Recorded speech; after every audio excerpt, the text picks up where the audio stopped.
날 하나님의 나와 하나님께 예배케 하심을 감사합니다. 하늘문을 열어주시고 우리 마음의 문을 열어주셔서 말씀을 듣고 전할 때 들을 때 하나님의 강한 임재가 임할 수 있도록 성령이 함께하여 주옵소서. 예수님의 이름으로 기도하옵나이다. 아멘. 할렐루야. 저는 장로님께서 봉독해 주신 말씀을 근거로 해서 따라 말씀하겠습니다. 영혼을 위한 투자. 이와 같은 제목을 가지고 은혜를 나누고자 합니다. 예전에, 요즘에는 그 재테크라는 말을 많이 써요. 예전에는 돈 있으면 그저 장롱이나 항아리 같은데 또 은행에 넣는 것이 모작인데, 요즘에는 사람들이 많이 와가지고서 은행에 넣어봐야 몇 푼 못 받으니까 투자 수익이 높은 주식이나 펀드에 투자하기도 하는데, 그것도 여러 가지로 분산 투자하게 되면 위험이 줄어들어요. 위험이 줄어들게 되고 기대 수익률은 높아져. 그래서 그런 포트폴리오를 구성해서 투자를 하게 되는 거죠. 근데 이 투자 대상에 빼놓을 수 없는 것인데 바로 부동산. 근데 왜 사람들이 이렇게 투자에 관심을 갖습니까? 그래서는 투자라는 게 그런 거죠. 현재 소비를 줄이고 미래에 소비할 것을 기대하기 위해서 미리 돈을 주는 거죠. 투자를 하는 거죠. 미래의 소득을 더 얻기 위해서 미래에 소비할 수 있도록. 그래서 그 기간 사이에 이자율이 발생하게 되는데, 그것이죠. 그 이자 발생률. 그래가지고 이제 이 투자가 생겨나게 되는데, 결국은 뭐냐, 현재보다 미래에 더 많은 이득을 갖다 주기 위해서, 받기 위해서 투자를 하는 거죠. 그렇지 않으면 투자할 이유가 없죠. 현재 쓰는 것보다 미래에 더 많은 소비를 할 수 있도록 이득이 있으니까 투자를 하게 된다는 거죠. 정말로 아시아 전역에 크게 주목을 받고 결혼식을 올렸던 그 영화배우 송중기, 또 송혜교 부부. 잘 아시죠? 특히 이 송혜교 씨는 많은 언론에서 재테크를 잘하는 여인으로 선정되고 있어요. 서울 강남구 삼성동에 있는 그야말로 한국의 빌버리 힐즈라고 하는 고급 주택단지 한 채를 매입해서 보유하고 있고, 또 자신이 보유하고 있는 그 단독주택 주변가로 약 90억 상당의 주채를 더 하나 매입을 한 것으로 화제가 됐는데, 이것은 어떤 곳이냐, 대한민국 재벌이 살거나 유명한 연예인들이 살고 또 살았던 것으로 일단 그런 주택단지 지어졌어요. 거기다가 뉴욕 맨하탄에 시세 35억에 상당하는 콘도를 보유하고 있다는 거예요. 그러니까 요즘에 연기자들은 연기만 잘하는 것이 아니라 투자에도 상당한 관심을 가지고 있는 것으로 보여져요. 그런데 이 투자만 가지고도 세계 제2위의 레벨에 오른 사람인데 워렌 버핏이라고 투자 하나만 갖고 재물에 두 번째 속보는 재력가가 되었던 사람도 있습니다. 이외에도 많은 사람들이 여러 가지 상품들을 통해서 투자를 하고 재산을 축적하죠. 어떤 그 집사님의 간증을 들어보니까 예전에 밥도 못 먹고 그냥 자전거나 끌고 다니게 했는데, 하나님께서 복을 주셔서 지금은 대한민국에서 제일 큰 차를 끌고 다닌다고, 그리고 헌금도 제일 많이 낸다고 이렇게 말씀을 하시는데, 다 하나님의 은혜라는 거죠. 어떻게 해서 돈을 벌게 됐냐 했더니 투자했다. 주식에 투자했다. 그래서 돈을 많이 벌게 되었다. 자, 그렇게 간증을 하는 것을 들었습니다. 투자. 예전에 말했죠. 내일을 향해 써라. 내일 거기에 나올 주인공 두 사람. 그 영화 제목같이 내일을 위해 쏴라. 다시 말하면 영혼을 위해서 투자하라는 얘기죠. 영혼을 위해서 투자. 그 말을 바꿨어요. 그래서 영혼을 위한 투자. 영혼을 위한 투자 이 수익률은요, 50%, 100%, 200%를 뛰어넘는, 그거와는 비교가 안 될 정도로 천문학적 수익률을 가지고 있어요. 영혼을 위한 투자는. 이 땅의 투자 상품과는 비교가 안 되는 것입니다. 자, 여기 본문은 지금 사도 바울이 영적인 디모데에게 바로 이러한 영적인 투자를 할 것을 권고하고 있는 말씀입니다. 너는 영적인 투자를 해라. 첫째로 재물보다는 하나님을 더 신뢰하라는 거예요. 재물보다 하나님을 더 신뢰하라. 17절에 보니까 내가 이 시대의 부한자들을 명하여 이렇게 쓰고 있어요. 부한자라니까 나랑 상관이 없구나. 이렇게 생각할지 모르지만요. 월드뱅크 그룹이라고 세계 은행 그룹의 하나인데 124개 회원국의 경제 개발과 그 분권 문제를 해결하기 위한 자문과 경제적인 지원을 담당하는 기관입니다. 그들의 조사 결과에 의하면은 현재 지구상에 27억의 사람들 3분의 1이에요. 세계 인구의 3분의 1이 하루에 2,000원 미만으로 산다고. 하루에 2,000원 미만으로 살고 한 달 생활비가 그냥 6만 원도 채 안 되는 거예요. 예? 그런 사람들이 세계 인구의 3분의 1이 된다는 거예요. 그리고 지금도 1년에 1억이 넘는 사람들이 영양실조로 죽어가고 있고 8억에 가까운 사람들이 심각한 영양 부족으로 끼니를 먹지 못하고 13억의 인구가 절대 빈곤으로 시달리고 있다. 이것이 바로 오늘날 우리 현실이라고 합니다. 응? 거기에 비하면 우리는 엄청난 부자죠. 그들에게 비하면 우리는 엄청난 부자예요. 응? 근데 우리 그렇게 생각하지 않죠. 집 없으면 집 없으면 가난하고 TV 없으면 가난하고 차 없으면 가난하고 이렇게 생각을 하지만 그런 사람과 비교했을 때는요. 엄청난 부자라고 합니다. 마음만 먹으면 다시 말하면 마음만 먹으면 얼마든지 투자할 수 있는 여건이 된다는 것입니다. 그럼 우리가 투자를 하는데 과연 어떠한 마음 자세로 투자를 해야 될 것이냐 어떤 마음으로 투자해야 되느냐 실제로 그러니까 바울은 마음을 높이지 말라고 했어요. 마음을 높이지 말라. 교만하지 말라는 뜻이죠. 교만하지 말아라. 그런 뜻입니다. 많이 가지는 것의 최대의 맹점은 스스로 교만해지는 거예요. 많이 가지는 것의 최대 맹점은 스스로 교만해지는 거예요. 신학학자 고든피 박사가 말했습니다. 교만은 부자에게 내릴 수 있는 가장 특별한 저주라고 했습니다. 부자에게만 내려지는 특별한 저주가 바로 교만이라고 했어요. 교만. 근데 우리나라 사람들이 부자라면 껌뻑 주고요. 혹시라도 뭐가 떨어지지 않을까 하고 아부하고 껌뻑 주죠. 지금도 시중은행에 1억만 손에 들고 가면요. 지주장이 뛰어나고 대접이 틀려집니다. 이 직원들이 90%로 껌뻑 절을 하고 완전히 대접이 틀려져. 그러면 내가 지금 되는 사람처럼 어깨가 으슬으슬해요. 그럴 뿐만 아니라 돈이 있으면요. 어깨가 으슬으슬하다 그 한도를 뛰어넘는 경우가 많이 있습니다. 옛날에 그 하나 그룹의 회장 있잖아요. 자기 아들이 맞았다고 깡패를 시켜갖고 그 수지 종원을 색발으로 폭행한 사건이 있었잖아요. 대기업 사장이 또 그것만 그런가? 요즘 최근에 대한항공의 조양원 회장 그 딸들 땅콩 회항으로 조연아가 문제가 있었죠. 또 갑질논란으로 조현미 전무가 그렇게 됐죠.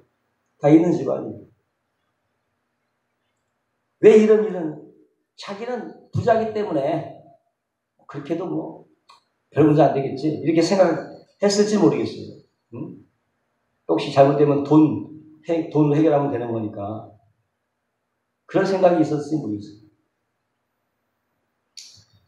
이것이 사람을 교만하게 만든다는 거예요. 어깨가 으쓱하게 만들고 교만하게 만든다고 하는. 그래서 모세도 이스라엘 백성들에게 경고하고 있는 것입니다. 너희가 가나안 땅에 들어가거든 내 하나님 여호와를 기억하라. 그가 내게 재물 얻는 능을 주셨습니다. 하나님을 기억하라는 거예요. 재물 얻는 능을 누가 주셨다? 하나님이 주셨다는 거예요. 내가 돈 벌 재간이 있었다면 그것은 하나님이 주신 능력이에요. 교만할 것이 없다는 거예요. 겸손하라고 하는 거죠.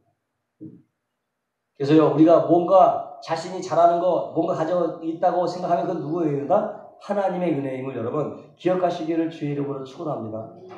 늘 자신을 낮추고 겸손해야 될 필요가 있는 거예요. 그리고 나서 그것으로 오히려 하나님께 영광 돌리시는 저와 여러분 되시기를 주님의 이름으로 축원합니다. 교만하지 말아요. 교만하면 넘어지기 앞장이에요. 넘어지기 앞장. 둘째, 바울은 재물의 소망을 두지 말라고 했습니다. 재물의 소망을 두지 말라. 재물의 주된 특성은 불안정성이에요. 있다가도 없어지는 게 재물이라고 하는 거예요. 잠언서 23장 5절에 내가 어찌 허무한 것에 주목하겠느냐? 정령의 재물은 날개를 내어 하늘로 나는 독수리처럼 날아가리라. 있다가도 없는 게 재물이에요. 돈이 왜 돈입니까? 돌고 도니까 돈이라고 하는 거예요. 내 것인 것 같지만 내 것이 아니라고 합니다. 있다가도 없고 없다가도 있는 것. 이것이 바로 재물이라고 합니다.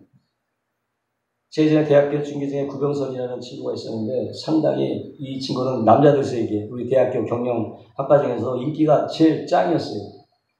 그 왜 그러냐? 뭐 인물은 저보다 낫지도 않은데 왜 그러냐? 얘가 아주 뭐 리더십이 있어요. 관계도 잘할 뿐만 아니라 리더십이 있고 어떤 결론을 낼 때 아주 딱 부러지게 결론을 내니까 애들이 막 의견이 우왕좌왕할 때 결론을 딱 부러지게 내. 내가 봐도 자식 멋있어 정도로 매력적인 정도로 아주 결론을 확실하게 내. 거기다가 야구까지 잘하니까 모든 친구들의 인기를 독차지하게 됐어.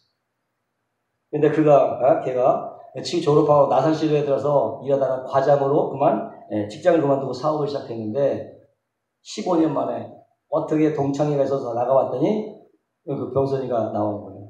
그거 뭐 어떻게 지냈냐 했더니 10억 부도를 맞고 쫓겨갖고 중국에 갔다가 이제 겨우 돌아왔대. 빚을 다 갚고.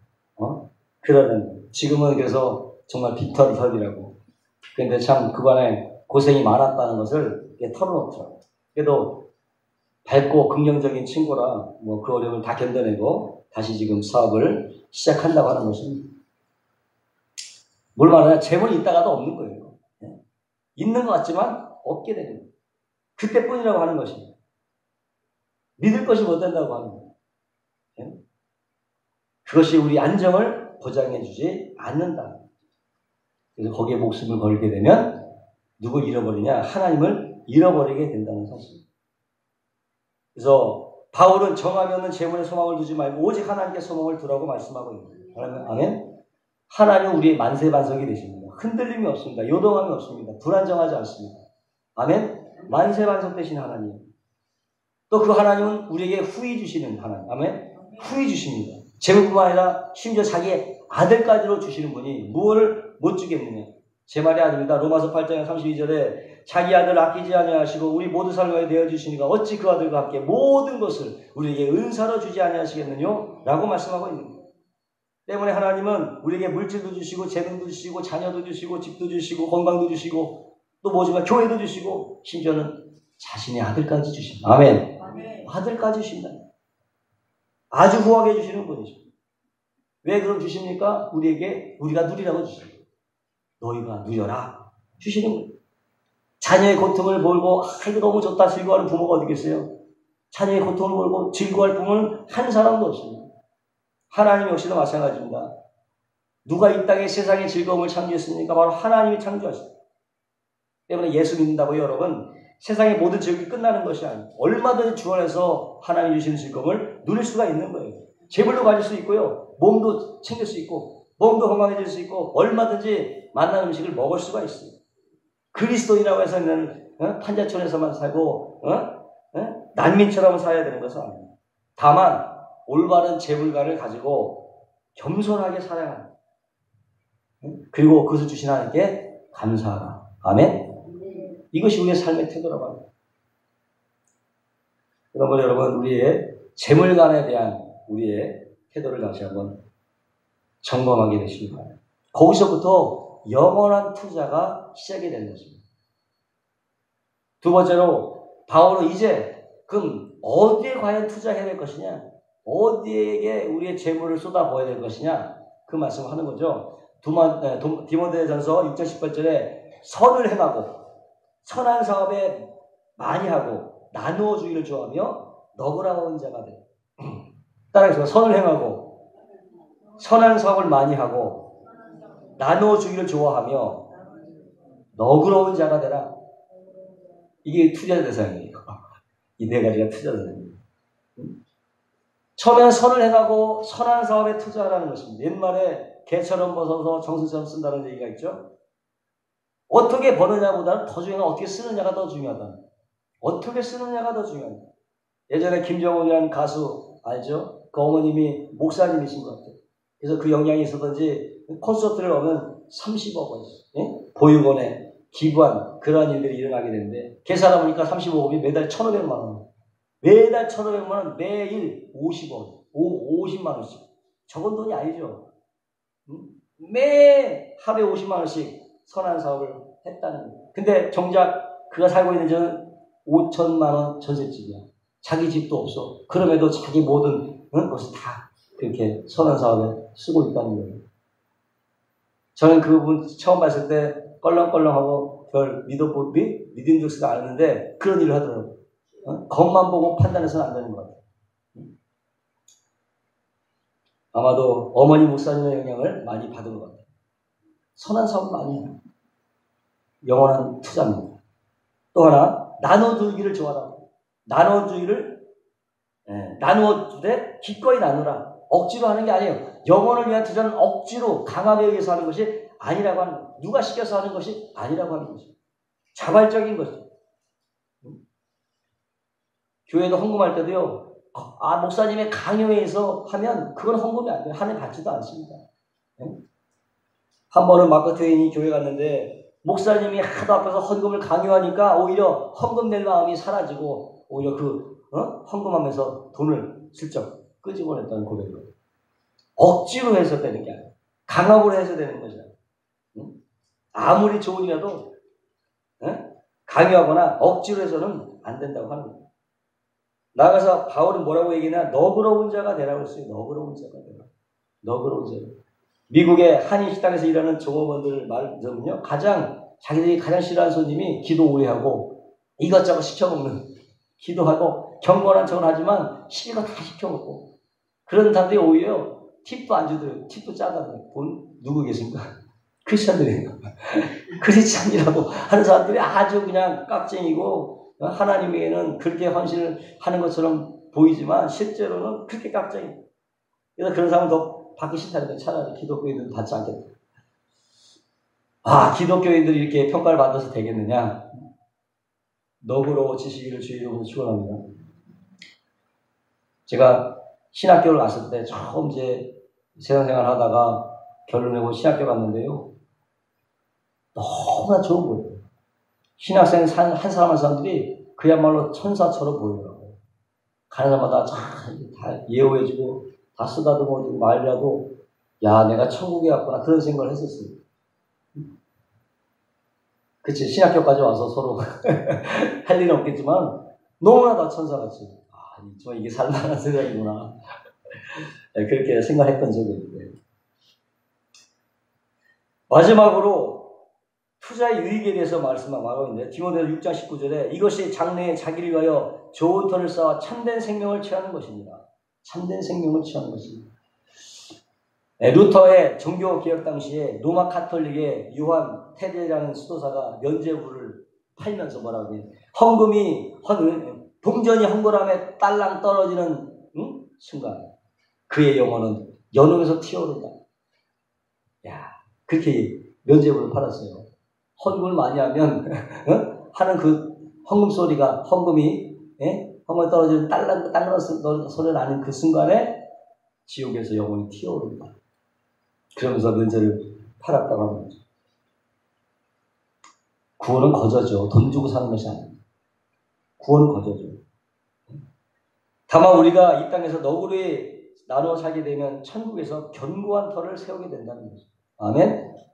견고한 터를 세우고 자신만을 위해서 쓴 것은 이 땅에서 사용되고 없어지지만은 하나님의 영혼에 대해서 아는 것은요 영원히 사라지지 않습니다. 예수님도 소자에게 냉수 한 그릇 준 것도 결단코 상을 잃지 않는다고 성경은 말씀하고 있습니다. 때문에 우리는 영혼을 위해서 제대로 투자해야 될 줄로 믿습니다. 인생의 연수가 7, 80이면요 7, 80년 한순간 생각보다 짧습니다. 이러한 이 찰나의 인생에 여러분 영혼을 준비하며 살아가게 되시기를 주의 이름으로 축원합니다. 왜 영원한 세계냐? 이 삶이 중요하냐? 그 영원한 세계가 바로 이 찰나의 삶에, 찰나의 삶에 어떻게 살았느냐에 따라서 달라지기 때문입니다. 심으면 심는 대로 거두리라. 이 땅에서 어떤 것을 심느냐에 따라서 거둘 것이 달라진다는 거죠. 아멘. 여러분 영원한 것을 심으시기를 주님의 이름으로 축원합니다. 우리가 또 너그러이 살면 현세에도 복을 받아요. 그 배당금은 뭐냐? 참된 생명이라고 하는 거죠. 참된 생명이 뭐냐? 정말 살아가 있는 것 같은 그런 삶이죠. 정말 살아있는 게 어떤 느낌이냐? 제가 괌으로 신혼여행을 갔잖아요. 예, 딱 갔는데 처음으로 남태평양의 그 아름다운 해역을 처음 보는 거예요. 저기 앉아갖고 긴 비치에 앉아갖고 딱 바닷물을 바라보고 있으니까 에메랄드 정말 빛 바닷물이 거기에 그냥 하늘은 그 고기가 샥 지나가더라고요. 너무나 생생한 거예요, 그게요. 야, 이게 살아있는 듯한 느낌. 너무나 잘 느끼는 거예요. 생생하게 느끼는 거. 야, 이게 사람이 살아있는 것 같은 느낌이 드는구나. 그런 거를 한번 느껴본 적이 있었어요. 그런 거 있어요. 뭐 그런 것과는 또 다른 차원일지 몰라도 아주 생생한 거예요. 내가 살아있다는 것이 정말 살아있는 것 같은 삶. 예? 그냥 그저 숨쉬고 밥 먹고 기계적으로 일하고, 네? 그냥 목숨만 부지한다고 사는 것이 아니죠. 네? 살아도 사는 게 아니에요. 누구만 들어도 살아도 사는 게 아니에요. 한 여인이 롯데백화점의 수입 매장에 조르주 알마니사 33만 원, 잘 모르겠어요. 명품인가, 명품. 33만 원짜리 실크 스카프를 훔치다가 경찰에 붙잡혔어요. 근데 그 스카프를 훔칠 당시에 뭘 입고 썼냐? 이탈리아 마스카 전장, 조르주 알마니아 스카프, 샤넬 신발을 신고 딱 보기에도 부유한 여성임을 알 수가 있어요. 네? 근데 그 즉시로 경찰에서 연행돼서 조사해 봤는데 서울 광진구에 60평짜리 아파트 살고 고급 승용차가 2대에다가 수십억 대의 부동산을 가진 건설회사 사장의 부인이야. 네? 그런데도 한 해 동안에 서울에 있는 명품 백장을 다 이렇게 돌아다니면서 옷이며 선글라스며 신발이며 골프용품 1,000만 원짜리 외제 고가품만 훔쳐서 4차례나 구속된 경험이 있어요. 아쉬울 것이 없는 사람이에요. 4번씩이나 결국 어떻게 조사해보니까 이게 상습범이구나. 상습 절도 혐의로 구속영장이 청구됐는데 조서를 꾸미는 과정에서 다 갖고 있을 법한 사람이 왜 그런 짓을 했냐고 물으니까 세상 사는 재미가 없을 때는 명품을 훔치면 그게 위안이 된다고 그러는 거예요. 응? 그래서 심심하면 백화점에 훔치러 나갔다고. 이게 정신병자 아니죠? 그러니까 재물이 그런 걸 확보해 주는 게 아니에요. 있다고 그러는 거예요. 얼마나 황당한 얘기예요. 아무리 돈이 많고 좋은 집에 살고 부족함이 없어도 이거는 사는 것이 아니죠. 그렇죠? 재물이 많다고 더 우리의 삶이 더 나은 퀄리티를 가지는 것이 절대 아니에요. 근데 사람들은 착각하고 있습니다. 그러나 예수님 말씀, 사람의 생명이 그 소유에 넉넉함이 있지 않다고 했어요. 그런데도 우리는 가장 많은 장난감을 가지고 죽은 사람이 승리한다는 잘못된 거짓말 속에서 재물에 노예된 삶을 살아가고 있는 거예요. 재물 때문에 악쓰고 스타일 부리고 신경 써서 위기에 걸리고 그것 때문에 사람으로 못할 짓도 하게 되는 거예요. 재물 때문에. 하나님은 우리가 정말 생명을 누리며 살기를 원하신다는 것을 믿으시기를 주의 이름으로 축원합니다. 예전에 영화 신들러 리스트 얘기했잖아요. 유태인 몇 명이에요? 1,100명? 1,100명을 유대인을 구해낸 신들러. 그 신들러라고 하는 사람은요, 오스카 신들러인데 실존 인물이에요. 그따지 나치 당원과 거물들과 이렇게 인맥을 통해서 수많은 돈을 벌었던 사업가였어요. 그 사업가가 처음으로 자신이 인수한 공장에 유태인 스턴이라는 친구와 친분을 맺으면서 이 유대인 학살에 대한 양심의 소리를 듣게 돼요. 자기가 돈으로 1,100명의 유태인을 구해내죠. 그 깍쟁이가, 그 기회주의자가. 그리고 전쟁이 끝난 후에 유대인들이 자신들의 금이빨을 뽑아서 받는 만지를 전달하면서 앞으로 전범 재판받게 되니까 전범을 올릴 신들러를 염려해서 모두가 서명의 진성서를 써서 건네주면서 자신들의 고마움을 표시해요. 살려줘서 고맙다고. 근데 그 반지에는 이런 글귀가 써 있었어요. 한 생명을 구한 자는 전 세계를 구한 것이다. 탈무드에 나오는 글귀예요. 한 생명을 구한 자는 전 세계를 구한 것이다. 이게 맞는 거예요. 한 생명을 구한 사람은 전 세계를 구한 것 같습니다. 그러나 반대로 한 생명을 죽인 자는 전 세계를 죽인 것 같아요. 계속 결책교회 목사로서 있으면서 느껴지는 것은 한 영혼에 대한 중요성입니다. 한 영혼에 대해서 실패하면 그건 실패하는 거예요. 한 영혼에 대해서 성공하면 또 성공하는 거예요. 한 영혼이 그렇게 중요하다고 합니다. 그래서 이 반지를 받아든 신들러는 오열을 하고 말죠. 아쉬워서 눈물을 터뜨리고 울음을 터뜨리는데 친구에게 그렇게 말합니다. 더 구할 수 있었는데, 더 살릴 수 있었는데, 이렇게 안타까움을 표시합니다. 그러면서 자동차를 보니까 이 자동차면 10명을 더 구할 수 있었었는데 하고 후회하는 거예요. 그리고 자기 오른쪽에 금으로 빠진 나치 배지를 보면서 이거면 2개를 구할 수 있었는데 하고 오열을 하는 모습이 나와요. 이 장면. 한 생명에 대한. 또 하나 제가 최근에 본 영화 중에서 핵소고지라는 영화가 있어요. 이것도 실화예요. 이 사람은 아마 안식교도인 것 같아요. 전혀 안식교도인데 모두가 다 군대 안식교도면 이 총도 들면 나올 측에서도 안 되는 그런 기준이 안식일날 지켜야 되고 철저한 안식교도인인데 다른 친구 자기 친구는 다 군대에 가서 다 죽어 나오는 거예요. 그래도 목숨 걸고 나를 구했다고 다 자원 입대하는데 양심에 걸려서 자신도 입대하게 해요. 입대를 했어. 근데 뭐라고 약조하자면 나는 의무격으로만 가겠다고. 절대 나는 총을 쏘지 않겠다고. 총을 손에 대지 않겠다고. 그러니까는 다 웃죠. 총탄이 나르다 그냥 맞고만 있을 거냐? 완전히 겁장이라고. 모든 사람들에게 조롱당하고. 근데 그가 일본군과 전투에서 몇 명을 구했는지요? 싸움 도중에 72명을 살려내요. 총 하나 맞지 않고. 부상정도로. 구해내지 않으면 다 죽을 목숨이거든요. 그래서 뭐라고 하세요? 힘이 다 빠져, 진액이 다 빠졌는데도 주님, 원모아, 한 명만 더. 그리고 또 사지로 가요. 포탄에 쏘아주면 그래서 또 그렇게 힘들게 억지로 끌고 왔는데 그리고 나서 원모아. 그리고 또 가요. 하룻밤 사이에 72명을 보게 돼요. 모두가 다 장교도 감동을 하고 모든 동사들이 감동을 하고 싫어요. 한 생명에 대한 그 간절함. 여러분 우리의 인생은 소중한 것입니다. 인생을 영혼을 위한 투자의 기회로 보시기 바랍니다. 오늘 있다가 내일 없어질 재물이 아니라 모든 것을 후히 주시고 누리게 하시는 하나님을 신뢰하시기 바랍니다. 하나님의 영광과 다른 사람들의 선을 위해서 기쁘게 관대하게 여러분의 재물과 시간을 또한 에너지를 들이시기를 주님의 이름으로 축원합니다. 내일을 향해 쏘시고 정말 영혼을 향해 쏘시기를 주님의 이름으로 축원합니다. 기도하겠습니다. 거룩하시고 영화로우신 하나님 감사합니다. 인생은 강건하면 80이라고 했는데 인생은 찰나 같은 인생 가운데에 정말 우리가 영원한 꿈을 향해서 갈 수 있는 믿음을 허락하여 주시옵소서.